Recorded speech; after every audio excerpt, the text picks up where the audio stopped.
Hello hello et bienvenue dans ce nouvel épisode de Maison Conquête.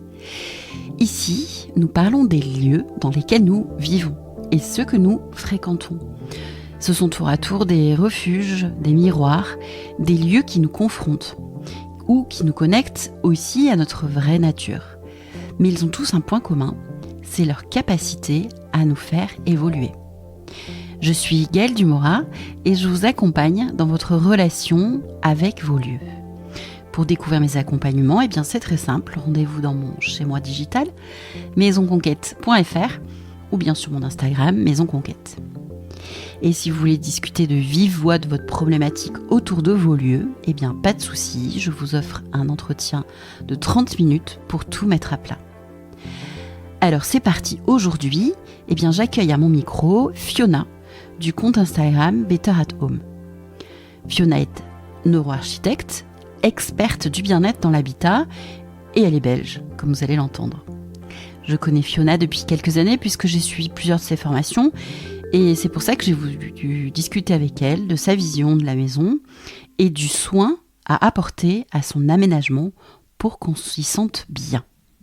Alors c'est parti pour cette nouvelle conversation passionnante.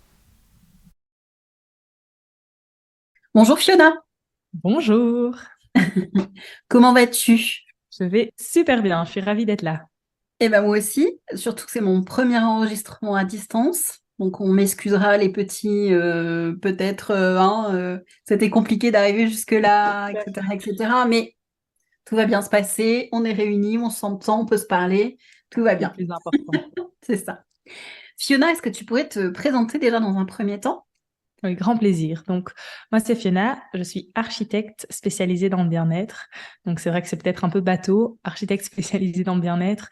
Dans mon cas, disons que j'ai deux grands domaines d'expertise qui se rejoignent. C'est la neuroarchitecture et l'habitat-thérapie. Donc, la neuroarchitecture, c'est vraiment l'étude de comment le cerveau réagit à l'espace pour se sentir le mieux possible chez soi, au travail et dans tous les lieux de vie.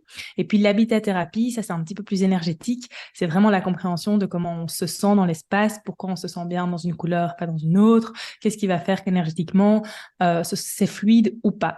Et donc, l'ensemble des deux disciplines fait le métier que je fais aujourd'hui. Que tu as créé du coup. Tout à fait.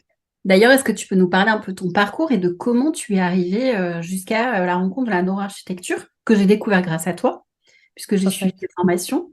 Et puis voilà, comment tu as réussi à créer ton métier sur mesure quelque part. Tout à fait. Mais ça n'a pas été aussi simple, hein. De base, j'ai toujours su que je voulais être architecte. C'était très, très clair. Et je crois que c'était un petit peu une forme de loyauté familiale parce que j'avais entendu enfant que ma maman voulait être architecte et elle n'avait jamais pu parce qu'elle n'avait pas fait assez de mathématiques. Et donc, j'ai dû mettre dans mon cerveau en tant qu'enfant, je veux être architecte Ah parce oui. que ma maman n'a pas pu. Et donc, j'ai été jusqu'au bout de la chose sans vraiment savoir pourquoi. Et en fait, au début de mes études, je suis vraiment tombée de haut parce que je ne m'étais jamais vraiment posé la question de savoir pourquoi je voulais être architecte. Et donc, il y avait beaucoup de critiques, beaucoup de négativité. Le monde de l'architecture en soi ne m'intéressait pas tellement. Les grands architectes ne m'intéressaient pas tellement. Et je me suis trouvée très vite détachée. Et puis surtout, avec beaucoup de critiques, de jugements. Et j'ai vraiment eu du mal à gérer au niveau émotionnel. Et donc, à un moment donné, quand à 19 ans, on te dit que tu fais un burn-out alors que tu n'as même pas encore commencé à travailler, tu te prends quand même une grosse claque. Et donc là, j'ai pris du recul par rapport à mes études en me demandant, en fait, est-ce que j'ai pas envie plutôt de travailler dans l'humain, dans la psychologie? Je comprenais, il se passait beaucoup de choses dans mon corps avec le stress, etc. Et donc, j'ai fait beaucoup de liens entre le corps, le cerveau, et ça me passionnait. Et donc, je me suis vraiment dit, OK, j'arrête mes études d'architecture du jour au lendemain, c'est bon, c'est pas grave, je ferai de la psychologie. Et en prenant ce recul, en fait, je me suis rendu compte qu'il existait des disciplines comme le feng shui, comme l'habitat-thérapie, qui alliaient en fait ces deux mondes, celui du bien-être et celui de l'architecture. Et c'est comme ça qu'en fait, j'ai commencé à creuser, creuser, creuser. Et quand j'ai voulu faire un mémoire sur le sujet, mes profs m'ont dit que je pouvais pas parce que c'était trop subtil, que c'était pas assez cartésien. Et c'est là, évidemment, toi, avec tes histoires d'énergie, voilà, quoi, faut pas vous faire un dessin. Et c'est là que la neuroarchitecture m'a sauvée parce qu'elle m'a permis de vraiment expliquer comment fonctionne le cerveau, pourquoi est-ce qu'on dort bien dans une position, pourquoi est-ce qu'il faudrait prendre l'histoire de chaque client en compte parce qu'on a tous un cerveau qui fonctionne de la même façon et qui à la fois est tellement différent. Et donc, ça m'a permis, en fait, de mettre de la science sur le ressenti. Et c'est souvent ce que je dis à propos de la neuroarchitecture. Je dis souvent que finalement, c'est la science du ressenti. Et donc voilà un petit peu comment j'en suis arrivée là. Donc même s'ils m'ont bien ennuyée, aujourd'hui je les remercie parce que c'est grâce à eux que je peux vraiment intégrer cette discipline-là, quoi. Ok, merci.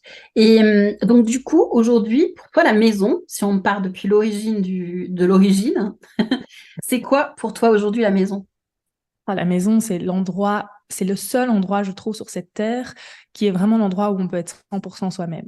C'est vraiment, en fait, dans la base de la base, pour moi, la maison, c'est un refuge, c'est un toit, c'est une sécurité.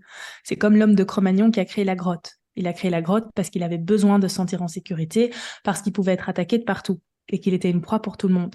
Donc la maison, avant d'être de la décoration, avant d'être beau, avant d'être design, avant d'être instagrammable, la maison, c'est un lieu dans lequel on se refuge, c'est un lieu qui est censé nous protéger, c'est un lieu dans lequel on doit se sentir en sécurité, et c'est en réalité le seul lieu, c'est symbolique, mais on enlève nos pantoufles et on enlève un masque. On met nos Mhm. pantoufles en rentrant chez soi, on enlève nos chaussures, Ouais, pardon, clairement. et on enlève notre masque. Et donc notre maison, c'est notre intérieur en fait, hein. C'est Mhm. vraiment presque notre âme qui peut se retrouver dans son havre de paix. C'est vraiment comme ça que je vois la maison. D'accord. Euh, Aujourd'hui, quand tu reçois quelqu'un, un client que tu accompagnes, tout simplement, comment ça se passe? D'où tu pars? Enfin, d'où tu pars, tu voudrais partir idéalement, on va plutôt partir comme ça. Et quel est le process en fait que tu mets en place pour les accompagner de manière à ce que cette maison soit d'une part ben, le reflet de qui ils sont et d'autre part soit le lieu de bien-être en fait de cette personne. Comment ça se passe? C'est une excellente question. Je ne sais pas si je vais savoir y répondre en un délai très court. En fait, il faudrait déjà commencer par voir à quel stade le client se trouve. Est-ce Mhm. qu'on est au stade de rénovation ou de construction? Est-ce on se sent pas bien chez soi et on aimerait améliorer son habitat? Ou est-ce qu'on a vraiment une problématique précise, tel un problème de sommeil, un problème énergétique, et c'est ça qu'on veut venir régler grâce à l'habitat? Et donc, ce Ouais. sont des approches totalement différentes. Pour donner une petite idée, quand j'ai commencé ce métier, je faisais souvent ce qu'on appelle des expertises. Donc, j'allais chez les clients, j'essayais de comprendre ce que reflétait la maison, ils m'expliquaient comment ils allaient et voilà, je trouvais des solutions aux problématiques qu'on trouvait dans la maison. Sauf que souvent, le problème, il se joue dans la construction et vraiment au début Oui, euh, vraiment de la la construction. rénovation ou de la construction. Ça. Et donc, le nombre de fois où je me suis trouvée face à un enfant qui faisait pas ses nuits ou un adulte qui avait des problèmes de sommeil, où honnêtement, je n'avais aucune solution à proposer au client parce que l'architecture ne le permettait pas. C'est comme si on avait 3 murs vitrés et il y a qu'un mur pour mettre le lit. Moi, si c'est pas la bonne orientation, je sais rien faire parce que Mm. les 3 autres murs sont 3 fenêtres. Et donc, je me suis retrouvée très frustrée de cette situation, ce qui a fait que aujourd'hui, j'accompagne beaucoup de personnes dans des processus de construction et de rénovation pour regarder ce que l'architecte propose et pour prendre la perspective du bien-être et de la neuroarchitecture et bien vérifier que tout ce que l'architecte propose soit juste au niveau du bien-être, parce que finalement, les architectes sont pas vraiment formés pour ça. Donc Ok. ça, c'est vraiment construction, rénovation. Et puis après, on a les expertises. Et là, c'est plus aller voir. Mais je regarde le plan, j'écoute l'histoire de la personne et je regarde quels endroits dans la maison reflètent les difficultés. Et ça peut se jouer sur des couleurs, ça peut se jouer sur des meubles des ancêtres qui n'ont plus rien à faire là. Ça peut se jouer sur plein de choses. Mais là, on va rentrer vraiment dans ce qu'on appelle du décodage et de l'analyse du lieu. D'accord. C'est là où tu utilises aussi la psychologie de l'habitat? Tout à fait. Ok. C'est à ce moment-là. En fait, la psychologie de l'habitat, je l'utilise un peu tout le temps, même Ouais. dans la construction et la rénovation, même si ça sera un petit peu plus cartésien, on l'utilise aussi. Mais pour vraiment comprendre ce qu'un lieu révèle sur quelqu'un, il faut le thérapeutique, il faut le décodage, il faut la psychologie, vraiment aller voir, ok, mais qu'est-ce qui fait que je me sens bien ou pas, ou pourquoi est-ce que j'ai choisi cette couleur et pas celle-là, et est-ce que c'était vraiment celle dont j'avais besoin? Ok. Aujourd'hui, est-ce que tu accompagnes des gens aussi sur une seule chambre, une seule, justement, je te souffle le mot, une une seule pièce? Je sais que ça te tient à cœur, notamment la chambre, Tout à fait. où tu fais sur ton compte Instagram souvent des petites masterclass, etc., ou même des formations à destination de professionnels sur la chambre à coucher. Est-ce que tu aurais des conseils à donner ou voilà, comment aujourd'hui on a une pièce blanche aujourd'hui, comment on arrive à faire la chambre idéale dans le sens où on dort bien Oui, à fond. et ce qui doit se passer aussi dans la chambre. Ouais, c'est vrai que la chambre, c'est super important, en fait. L'interpréter différemment si c'est une chambre d'enfant ou si c'est une chambre d'adulte, parce une chambre d'enfant, c'est vraiment son territoire, alors qu'une chambre d'adulte, c'est vraiment que pour le sommeil et l'intimité. Et donc, c'est clair que quand on va aménager une chambre d'adulte, on va regarder premièrement tout ce qu'il faut faire pour positionner le lit de la bonne façon pour que l'adulte puisse avoir un sommeil réparateur. Donc ça, c'est la priorité, c'est ce qui passe avant tout. Bien dormir, c'est la base de tellement de choses. Donc on va positionner le lit, par exemple, de façon à avoir la porte d'entrée pour que le cerveau se sente en sécurité et puisse contrôler l'espace. On va vérifier les orientations qui seront... Il n'y a pas vraiment de formule toute faite, mais par exemple, on va essayer d'éviter le sud-ouest, on va essayer d'aller plutôt vers le nord-est, mais il y a des orientations, des sous-orientations qui sont OK et d'autres qu'il faut éviter. Et donc, on va commencer avec le placement du lit, que ce soit pour l'enfant ou l'adulte. Et puis après, tout ce qui est ambiance couleur, on a énormément de chambres qui sont, comme tu le disais, toutes blanches parce que c'est pur, parce que c'est sobre, parce que c'est épuré. Sauf que le blanc nous ramène à l'élément de la neige, qui est l'élément le plus froid de la nature. Et donc, clairement, le blanc donne une sensation de froid dans un lieu qui devrait amener de la chaleur, de l'intimité, de la sensualité, même la chaleur de peau à peau. Donc, c'est une couleur qu'on va vraiment essayer d'éviter dans la chambre et essayer d'aller le plus possible vers des couleurs chaudes, un peu comme les couleurs de la peau finalement. Donc, c'est vrai que j'aime beaucoup parler de la chambre parce que je pense que c'est un lieu qui est vraiment sous-estimé. Et aujourd'hui, on vit dans une société où les chambres sont presque des lieux de travail parce que tout le monde prend son téléphone et son ordinateur avec dans la chambre. Parfois, les chambres sont des salles de bain parce que les architectes créent des salles de bain dans les chambres. Parfois, les chambres sont des dressings maintenant aussi, complètement intégrés. Et on a même de temps en temps encore des bureaux dans les chambres avec le télétravail. Donc, la chambre s'éloigne très, très fort de notre besoin de base et primaire qui est le sommeil. Et là-dessus, l'architecte, je trouve, a un énorme rôle à jouer. Quand tu travailles avec un architecte, il te voit comment? Au Toi, début, j'avais très, très peur. Au Ouais. début, j'avais vraiment très, très peur de prendre ce rôle-là, surtout en travaillant dans la construction et la rénovation, parce que là, je suis vraiment en parallèle avec l'architecte. Et en fait, finalement, ça s'est toujours très, très bien passé. Alors, je touche du bois, mais je pense savoir pourquoi ça se passe aussi bien. Parce que déjà, je suis pas là pour dénigrer son travail. Et en fait, je fais quelque chose de totalement parallèle à l'architecte. Donc, ça veut dire que l'architecte, j'ai fait 6 ans d'études dans 3 pays différents, dans 3 langues différentes. Donc, je sais comment on est formé à l'architecture et on n'est pas formé au bien-être. On est formé à faire en sorte que la structure ne s'écroule pas. On est formé à faire en sorte que les murs soient isolés. On est formé à faire en sorte que une porte ait 90 cm de largeur pour être sûr qu'on passe au travers. Et donc, on est formé pour faire en sorte que ça fonctionne, que ce soit pratique. Mais on n'est pas formé pour faire en sorte qu'on s'y sente bien et que ça réponde vraiment à nos besoins. Et donc déjà, il n'y a aucun jugement de ma part sur le travail de l'architecte parce que ce que je raconte, je sais que l'architecte ne l'a pas appris. Donc, c'est pas sa faute, c'est le système qui est comme ça.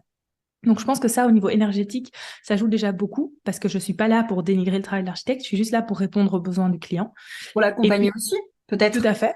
Et après, en parallèle à ça, il faut savoir qu'avant, les architectes, ils avaient énormément de créativité, ils avaient énormément de choses à dire. Aujourd'hui, en tout cas en Belgique, le métier d'architecte, il est quand même vraiment dévalorisé, dans le sens où il y a peut-être 3% de créativité et tout le reste, c'est de l'administratif et c'est vraiment gérer des merdes. On va pas passer par quatre chemins, c'est vraiment pas chouette de gérer le métier d'architecte aujourd'hui et c'est vraiment devenu très automatisé, tout est presque mécanique et donc il y a très peu d'humains, très peu de créativité. Et donc la seule chose qui reste aux architectes, c'est de faire en effet dessiner les plans, imaginer les plans.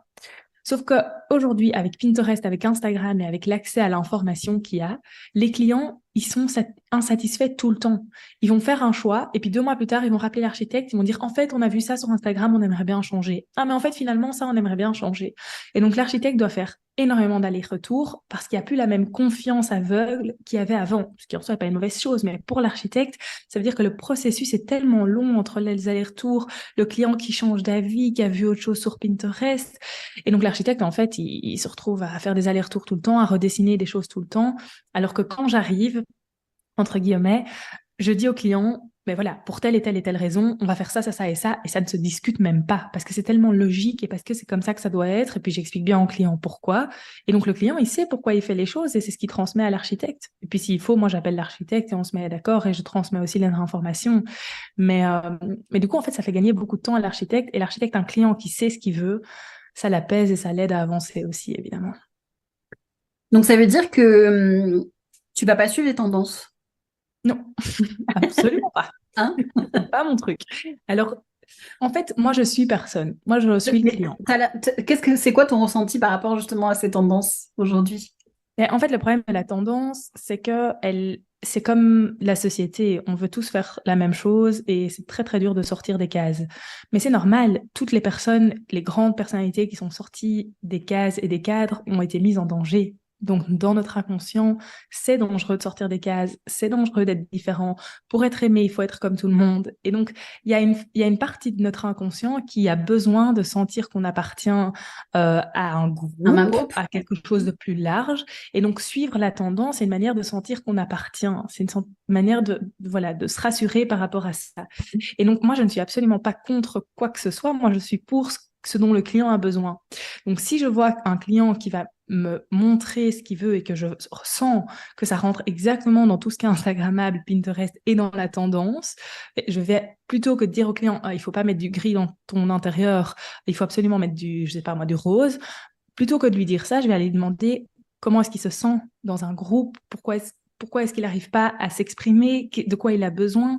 Et je vais aller titiller ça. Et une fois qu'on a vu vraiment quel était le besoin du client, on va dire, OK, mais est-ce que c'est vraiment ça la couleur dont tu as besoin? Est-ce que c'est vraiment ça le style dont tu as besoin? Ou est-ce qu'on peut aller chercher un caractère et une particularité sur ta personnalité dans ton intérieur? Et puis après, c'est une question de trouver un juste milieu.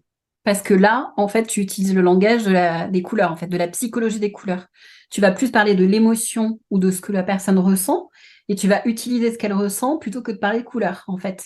C'est Tout à ça. fait. En fait, la couleur, c'est dérisoire parce qu'on va se Ouais. retrouver sur des matériaux, parce qu'on va se retrouver sur plein de choses. Et donc, je vais avoir quelqu'un qui me demande de faire l'entièreté de son intérieur en bois, par exemple. Mhm. Je vais aller voir quand même quelle est la symbolique de la famille et comment se passe la santé au niveau général, parce que le bois est vraiment l'élément qu'on relie dans l'habitathérapie, dans la psychologie de l'habitat, etc.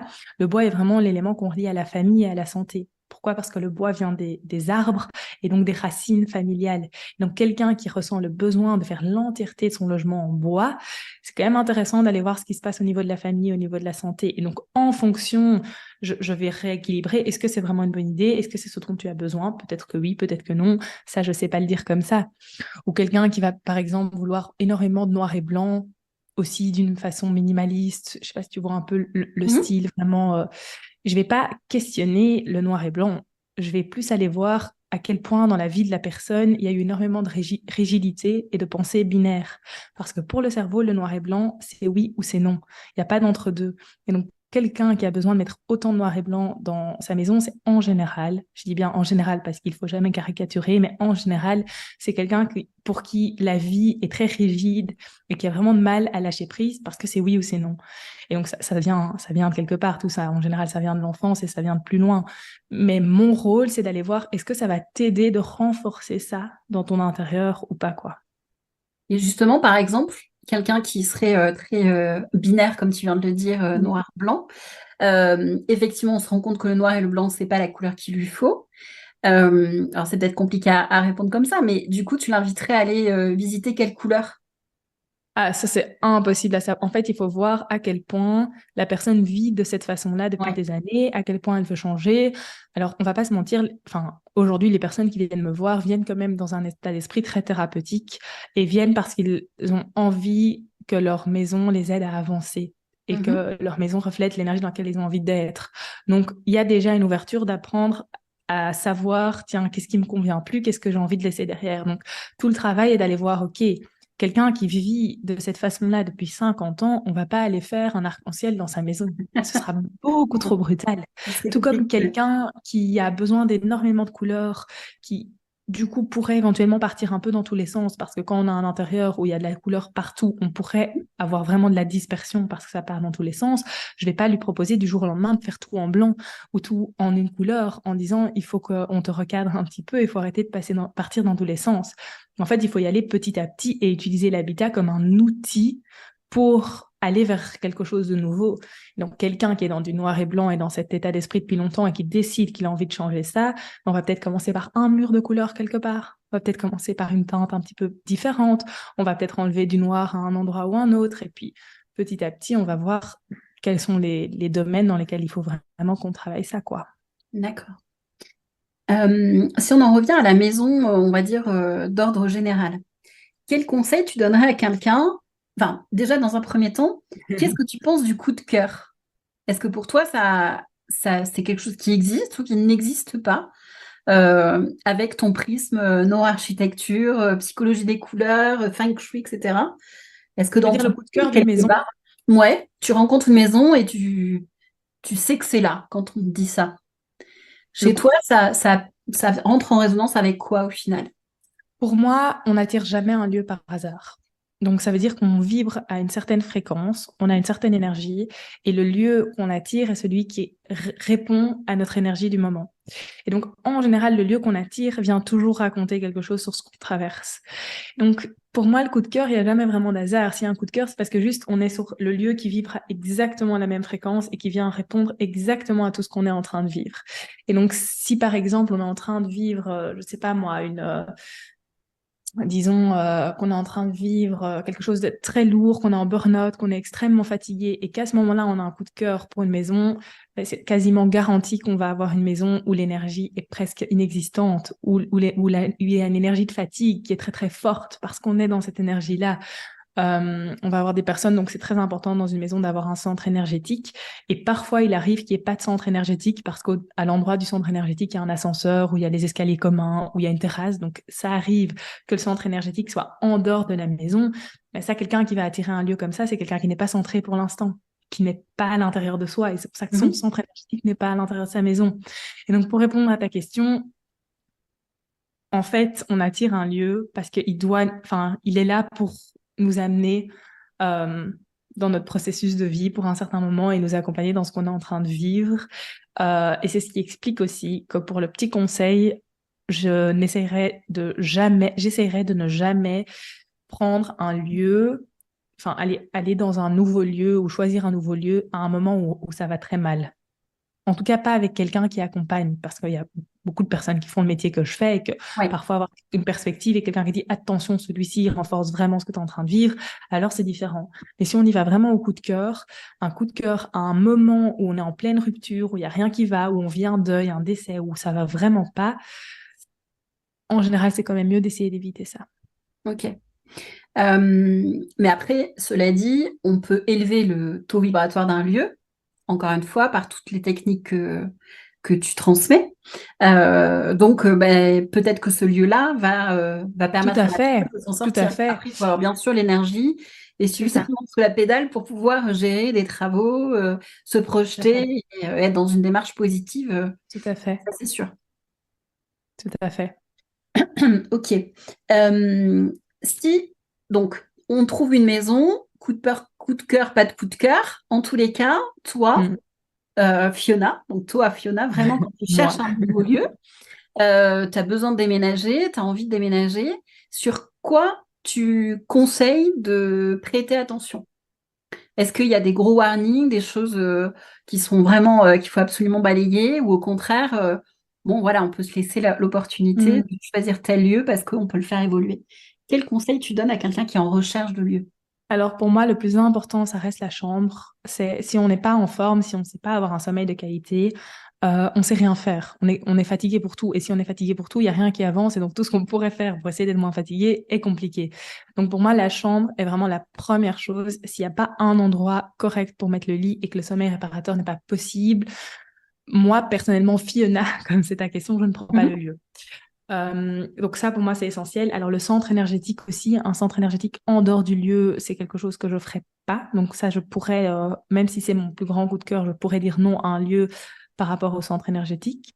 Pour visualiser rapidement le centre énergétique, c'est sur la base du plan. Enfin, vas-y, peut-être explique rapidement, hein. L'idée, c'est Et pas donc, de le faire. centre énergétique, c'est Voilà. vraiment l'intersection. Si on a un plan carré, c'est l'intersection des diagonales. C'est vraiment là, c'est le point qui tient un lieu en équilibre. C'est Bah, vraiment c'est comme si on mettait une aiguille au niveau de c'est son ça. plan et que le plan reste stable. Tout à fait. Donc, si c'est carré, c'est très facile parce que c'est l'intersection des diagonales. Si ça part un peu dans tous les sens, ça va demander un peu de calcul pour savoir où il est exactement. Mais en tout cas, c'est ça. Ça, c'est des choses qui pour moi sont extrêmement importantes. Et alors, quelque chose auquel j'ai tendance à faire assez attention, c'est tout ce qui est pollution électromagnétique.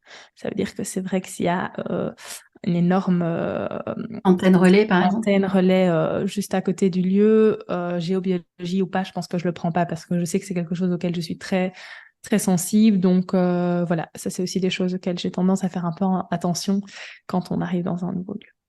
Et D'accord. puis le reste, c'est à partir du moment où on peut repeindre et utiliser Oui. les outils qu'on a, on peut faire Ou plein de choses faire parce que tomber une cloison ou faire. j'allais dire, parce que même une chambre, voilà, si on a l'occasion de faire, de casser une cloison, de faire des travaux, en général, on trouve toujours bien des solutions. La question est toujours jusqu'où est-ce qu'on est prêt à aller, quoi. C'est plus ça. D'ailleurs, si on revient à la chambre, donc tu l'as vu, tu l'as dit tout à l'heure, mais c'est effectivement de bien visualiser où est la porte, enfin, Ouais, où sont les ouvertures au-delà de la porte. tout à fait. Il y a d'autres choses aussi à laquelle il faut prêter attention. Dans la C'est chambre, tu veux dire? ouais, la tête de lit notamment. Tout à fait. Ben, la tête de lit, c'est quand même assez important. Et puis après, on a aussi, quand on regarde aujourd'hui tête de lit sur Pinterest, par exemple, on va aussi voir des têtes de lit en bois, des magnifiques têtes de lit. Sauf qu'en fait, le bois est un matériau qui diffuse aussi les ondes. Et donc, quand on a des prises intégrées dans une tête de lit ou tu vois, les choses qui sont Ouais. très, très à la mode, ou par exemple, parfois, on a une tête de lit en bois et derrière, on a des canalisations parce qu'on a un évier ou quoi derrière la tête de lit. Tout ça, c'est des choses qui sont extrêmement mauvaises pour le sommeil. Donc une tête de lit, c'est important, mais alors ça doit être une tête de lit sur laquelle il n'y a pas de prise, ça peut être en bois s'il n'y a pas d'électricité qui est raccordée, et puis idéalement avec un mur derrière, quoi. Que ce soit pas possible de passer derrière la tête de lit. Et il y a quelque chose qui est important que tu dis dans tes formations, parce que je les ai suivies, donc du coup, Tu sais rebondir. mais c'est que euh, il y a aussi la chose à se dire, il faut pas venir non plus psychorigide du feng shui, de la neuro-architecture, etc., etc. Mais c'est que s'il n'y a pas de problème, il n'y a pas de problème aussi. C'est savoir Ouais, aussi s'écouter. C'est-à-dire qu'on tout peut à avoir une tête de lit avec une salle de bain derrière et des canalisations, mais si notre sommeil il est OK, ben pas de tout à problème. fait. On cherche pas de problème là où il y en a pas. Par contre, Voilà. l'exemple que tu viens de prendre, je suis quand même désolée de dire qu'on va tous être un petit peu, on va quand même tous être affectés parce que notre cerveau fonctionne quand même tous de la même manière. Alors, il y a des personnes pour qui ça va être plus que d'autres, mais des canalisations derrière la tête de lit, c'est un petit peu mauvais quoi qu'il arrive. Maintenant, c'est toujours une question de ouvrir son esprit. Moi, c'est vraiment ça qui est important. C'est-à-dire que j'ai tellement de clients qui me disent, Fiona, mais je dors super bien. Je dors mes 8 heures par nuit et pourtant, j'ai 3, 4 trucs que tu dis qu'il faut pas faire qui sont présents dans ma chambre, mais je dors 8 heures, je ne cogite pas, je ne me réveille pas la nuit. Et donc là, moi, j'ai tendance à dire, bah, si toi, tu te sens bien, n'essaye rien, mais fais-moi Ouais. plaisir. Alors, essaye juste 3 semaines autre chose, si c'est possible, et reviens vers moi après. Et en fait, en général, si on a vécu pendant, je sais pas moi, 35 ans avec un sommeil, d'une certaine façon, on ignore totalement qu'il peut être meilleur et que ça peut être encore mieux, jusqu'à ce qu'on ait essayé. Et donc, c'est pareil avec tout ce qui est les ondes, etc. Je dis souvent qu'il faut essayer de débrancher un maximum les prises qui sont près de la tête, parce que c'est elles qui nous pèsent vraiment le plus au niveau cérébral et au niveau de notre sommeil. Toutes les personnes qui ne me croyaient pas et qui ont essayé pendant 3 semaines ont senti une différence. Mais il faut essayer. Et tant qu'on n'a pas essayé, en général, on a tendance à dire, mais je dors bien, donc c'est bon. Je travaille bien, donc c'est bon. J'ai pas mal à la tête, donc c'est bon. Mais ça n'empêche que si on essaye autre chose, en fait, on va peut-être être agréablement surpris et il y a peut-être mieux qui nous attend. Mais si on n'essaye pas, évidemment, on peut pas le savoir. Donc moi, Oui. j'ai vraiment tendance à dire, il n'y a pas de catastrophe. On est tous très différents. Donc il y a des personnes qui vont être sensibles à des choses auxquelles d'autres vont l'être beaucoup moins. Donc moi, j'ai déjà des clientes qui ont fini des migraines du jour au lendemain en débranchant une télé qui était de l'autre côté de la chambre. J'ai déjà des clientes qui ont fini des migraines en repeignant un mur parce que c'était tout blanc, tout comme j'en ai pour qui ça n'a absolument rien changé. Donc, on est tous différents dans la sensibilité, mais tester ne coûte rien. Enfin, si ça coûte rien au niveau des travaux, évidemment. Oui, bien sûr. Oui, oui, non, mais clairement, c'est de tester les choses. Et alors, là, je vais te parler de mon cas personnel, tu vois. Mon amoureux n'est pas là. Et moi, j'ai constaté que euh, les bruits blancs, donc notamment, tu vois, on est au mois d'octobre, hein, donc a priori, j'ai pas besoin d'un ventilateur. Mais Mhm. cette nuit, j'ai mis un ventilateur. Et ben, je dors, mais 50 fois mieux avec ces bruits blancs. T'as un truc à dire par rapport à la neuroarchitecture, peut-être? Moi, je pense que ça se Oui, joue on sur en entend. l'enfance. Ouais. Ah ben, je suis encore bébé, en fait. Non, non, ça joue sûrement sur ce qui t'a apaisé en tant qu'enfant, que ton cerveau retrouve.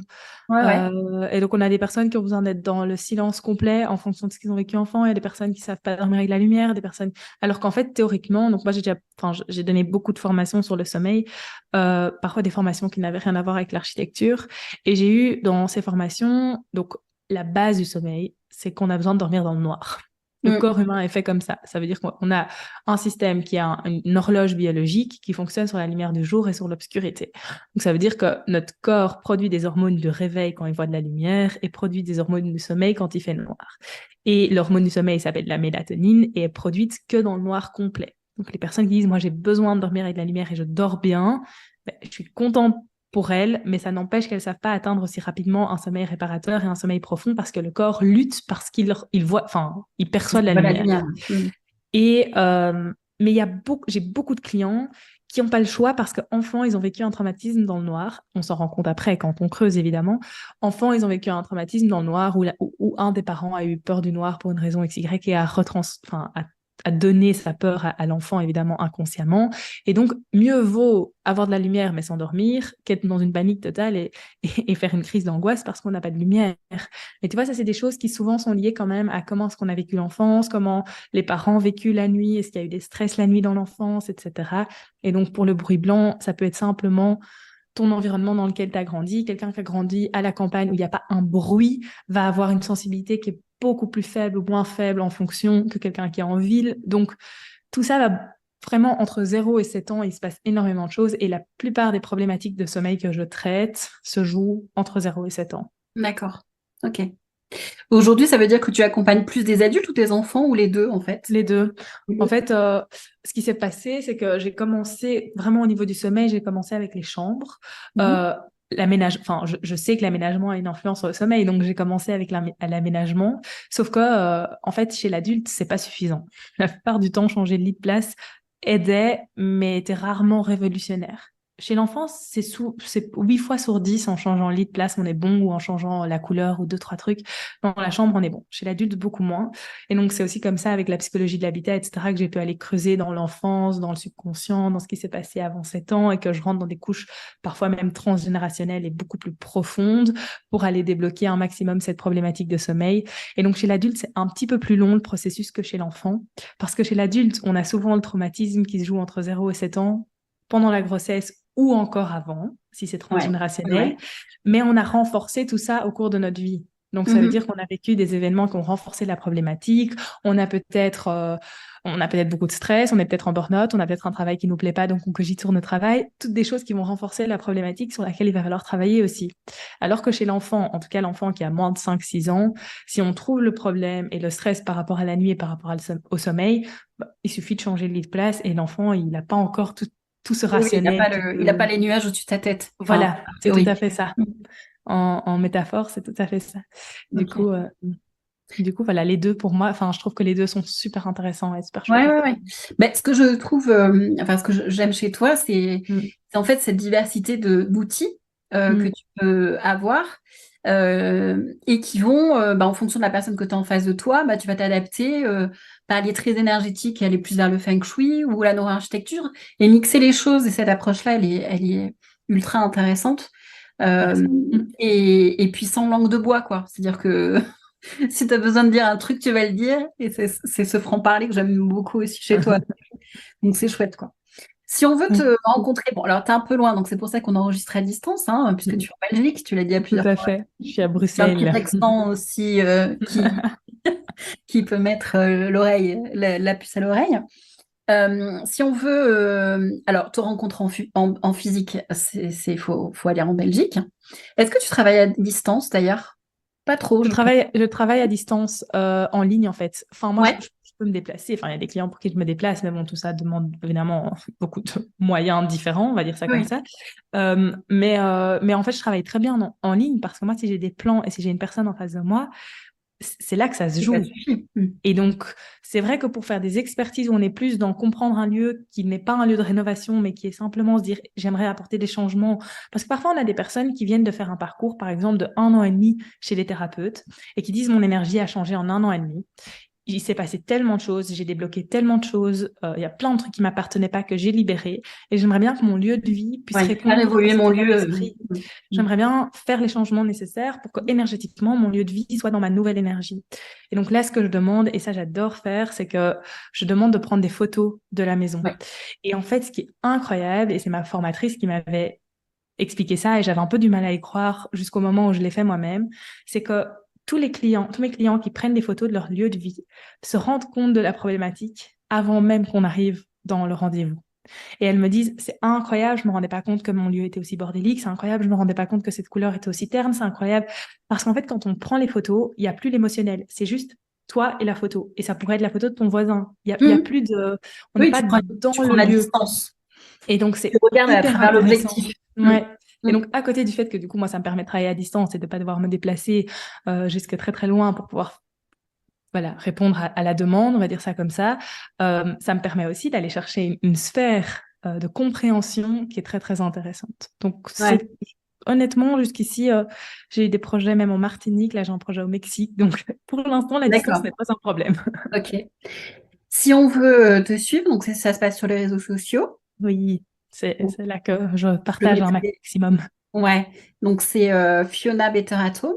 Non, c'est Better at Home, Fiona. Non, c'est betterathome.fiona. Fiona, voilà. Je confonds avec ton mail, c'est inversé, je crois. C'est vrai, tiens, j'ai jamais pensé à ça. Ouais. Et donc on peut te suivre là. Tu dispenses des formations là aussi à distance régulièrement, que je conseille parce qu'elles sont top. Pour des professionnels, beaucoup, mais il y a aussi des formations que tu adaptes pour les particuliers, je crois. Oui, j'essaye de faire un peu entre les deux. Donc, c'est vrai que moi, mon objectif, c'est qu'un maximum d'architectes soient formés à ça pour que ça puisse en fait presque être intégré au projet. Ce serait l'idéal. Et puis, il y a plein de possibilités aussi si on n'est pas professionnel et qu'on a envie de se spécialiser un petit peu ou de comprendre ce qui se passe. Je donne pas mal d'ateliers aussi dans lesquels j'explique ces sujets. Des petits masterclass, des choses comme ça aussi que tu offres d'ailleurs pour certaines, que tu crées en collab aussi. Tout à fait. Plein de choses. Plein de choses. Jamais. Ça sera sur c'est loin de s'arrêter. Ça sera sur Insta. Et il y a d'autres actualités dont tu veux peut-être parler? J'ai vu qu'il y avait le TEDx qui est dans les tuyaux. Ah oui, tout à fait. Je donne une... Oui, j'allais oublier, tiens. Bravo. Petit coup de pression qui revient. Non, c'est vrai que je donne une conférence TEDx le 1er décembre. Donc ça va être une super chouette conférence. Et dès qu'elle sera filmée et en ligne, je partagerai évidemment le lien. Est-ce que tu veux nous dire la thématique? Oui, je vais parler en fait de la thématique, parce que dans les TEDx, il y a toujours une thématique auquel il faut entre guillemets s'adapter. La thématique, c'est la respiration. Et donc, moi, ce que je vais faire, c'est que je vais parler du stress qui influence beaucoup la respiration, et donc de comment notre environnement nous stresse et comment l'architecte peut jouer un rôle là-dedans. Donc, ce sera quand même beaucoup de la neuroarchitecture dans la conférence. Ce sera un peu plus cartésien. Oui, mais ça permet d'expliquer aussi des choses. Et des fois, moi, je sais que j'ai un pied entre le cartésien et quelque part l'énergétique. Et voilà. Et c'est vrai que et je trouve que la neuroarchitecture, pour ça, vient apporter des explications tangibles. Et c'est en ça que c'est intéressant, quoi, clairement. Est-ce que tu vois d'autres choses à ajouter, Fiona? Écoute, moi, je pense qu'on on a fait un petit bon rapide parce que c'est tellement riche. Moi, je pourrais en parler encore pendant 10 heures. Hein, Et je sais que tu es prise par le temps, donc non. Mais je risquerais d'ennuyer aussi à un moment donné. Non, je pense que tu n'ennuieras pas, mais bon, voilà.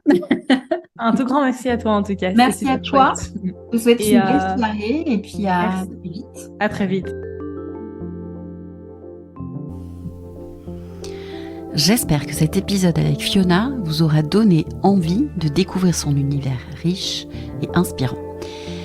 J'ai découvert la neuroarchitecture grâce à elle et j'avoue que ce sujet me passionne particulièrement parce que je trouve que c'est un moyen scientifique d'expliquer une partie de l'énergétique.